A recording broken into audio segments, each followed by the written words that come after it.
Pulau Sumatera dan Pulau Nias, jejak persaudaraan yang terkoyak waktu. Di ujung barat Nusantara, terbentang dua pulau yang tampak bersebelahan namun menyimpan jarak sejarah dan budaya yang tak terkatakan. Pulau Sumatera dan Pulau Nias, dua wilayah yang dahulu seperti saudara seibu seayah, kini terpisah dalam kerenggangan, seakan persaudaraan mereka telah terkubur oleh waktu dan kepentingan. Namun benarkah mereka pernah bersatu dalam satu darah? Apa yang membuat mereka hari ini berjalan masing-masing seperti orang asing? Mari kita tarik kembali lembaran sejarah ke masa lampau. Ribuan tahun yang lalu, Pulau Nias tidaklah seperti hari ini, terpencil dan seolah terpisah. Para arkeolog dan peneliti sejarah menemukan jejak-jejak budaya yang mirip antara masyarakat pesisir barat Sumatera, terutama di daerah Sibolga, Padang, dan Aceh Selatan, dengan masyarakat Nias.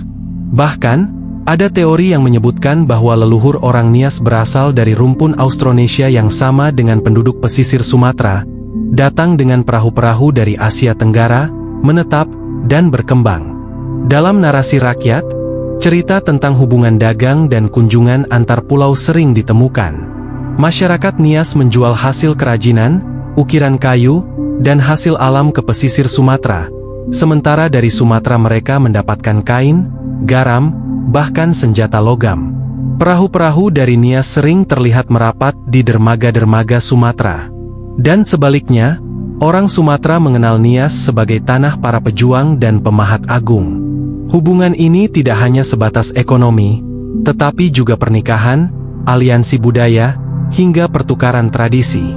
Beberapa marga di wilayah pesisir Sumatera bahkan masih menyimpan nama-nama yang memiliki akar bahasa mirip dengan bahasa Nias. Ini membuktikan bahwa persaudaraan itu memang nyata, pernah ada, dan erat. Namun sejarah tidak selamanya bersahabat. Ketika kolonialisme datang, Belanda memainkan siasat pecah belah. Nias dijadikan wilayah administratif yang terpisah dari tanah Batak atau pesisir Minangkabau. Pulau Nias dikekang dalam struktur pemerintahan yang berbeda, dikotakan sebagai entitas terasing. Perlahan, hubungan dagang dan budaya terputus. Tambah lagi, medan geografis yang menantang dan kebijakan pembangunan yang timpang membuat Nias semakin tertinggal dan terisolasi dari Sumatera. Setelah kemerdekaan Indonesia, harapan akan rekonsiliasi budaya muncul.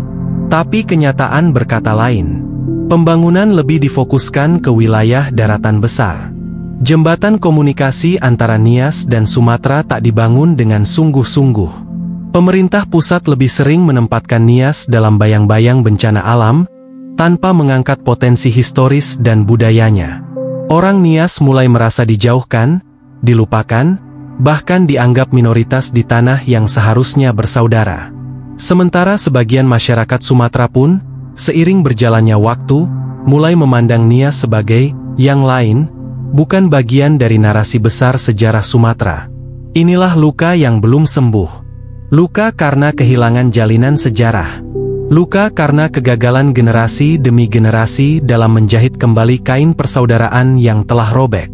Bahkan hari ini, tak banyak anak muda di Sumatera yang tahu bahwa dulunya Nias adalah sekutu dagang, sahabat budaya, dan bagian dari jantung sejarah barat Nusantara. Namun harapan belum musnah. Kini, di beberapa sudut kampus, forum budaya, dan komunitas sejarah, mulai tumbuh kesadaran untuk mengangkat kembali narasi ini. Menyatukan kembali sejarah Sumatera dan Nias bukan sekadar soal geografis atau administratif. Ini tentang mengembalikan martabat dua bangsa yang pernah bersaudara. Mungkin pertanyaan terbesar adalah, beranikah kita, generasi hari ini, untuk menghapus garis pemisah yang dibuat oleh politik dan waktu?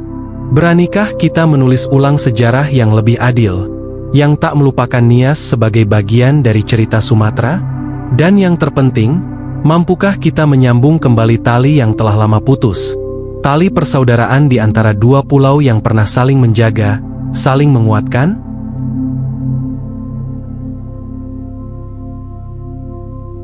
Kini tinggal kita, pewaris sejarah ini, yang bisa memilih, melupakan, atau menyambung kembali cerita lama yang belum selesai ditulis.